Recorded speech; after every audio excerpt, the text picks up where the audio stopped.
un modeste fils de pêcheur, élu pour aller étudier au Caire.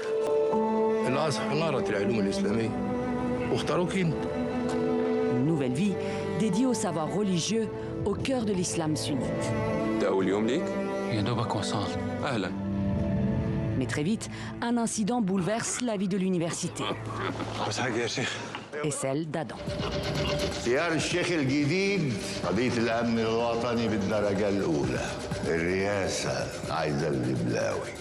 Un étudiant recruté par des services secrets égyptiens pour devenir agent infiltré et influencer le choix du futur imam.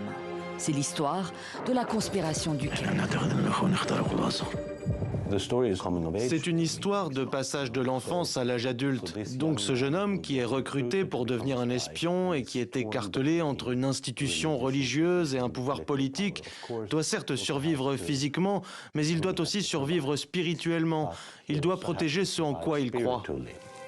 C'est en relisant Le nom de la rose, le chef-d'œuvre d'Umberto Eco, dont l'intrigue se déroule dans une abbaye au Moyen-Âge, que le cinéaste Tariq Saleh a eu l'idée de son film.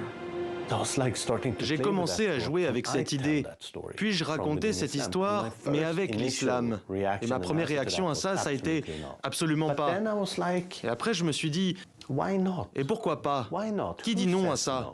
Est-ce de l'autocensure? D'où un polar politique et religieux d'une audace immense. Un huis clos haletant, construit comme une partie d'échecs.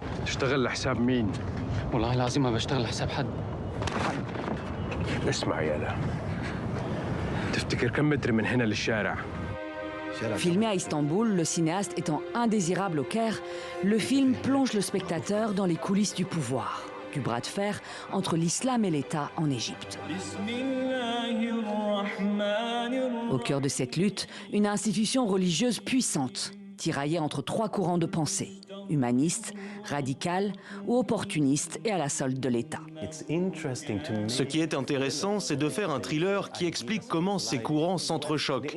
En Occident, l'image de l'islam, c'est un homme en colère avec une barbe qui brûle un drapeau ou qui brûle quelque chose. Il est énervé, furieux, etc., etc. C'est cela l'image dans l'actualité. Mais en réalité, il y a des débats d'idées majeurs au sein de l'islam. Quant aux services secrets, entièrement soumis au maréchal al-Sisi, ils sont aussi minés de l'intérieur. Des fractures intestines et des manœuvres machiavéliques que le jeune Adam subit tel un pion sur l'échiquier du pouvoir. Plus on acquiert de la connaissance, plus on est coupable. Pour moi, l'un des thèmes les plus intéressants du film est le prix du savoir. Quel est le prix du savoir? Je pense que le prix du savoir, c'est l'innocence. Un grand film par l'intelligence de son intrigue, par l'importance de son propos sur l'islam, l'État et le pouvoir, et par son regard sans concession sur l'Égypte.